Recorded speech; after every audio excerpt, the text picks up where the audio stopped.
Oprah, what's your secret to becoming a billionaire? Is it luck? Is it hard work?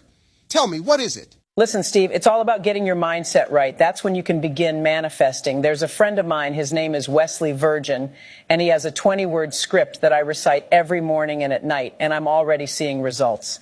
Again, it's a short and sweet 20-word script, and I can't tell you how many lives this has changed. It's available for free, and anybody listening can get it on our website. Wow, that's interesting. You said a 20-word script. What can this do for the average person? Yes, it's a 20-word script created by a guy named Wesley Virgin.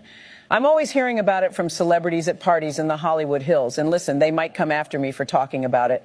But I want to get this in the hands of as many people as possible because it allows you to manifest anything in your life 100 times faster. Literally, yes, 100 times faster. Cars, houses, money, a new career, relationship, anything. I am telling anyone listening to this right now to give this 20-word script a try. Just do it. You have nothing to lose. Okay.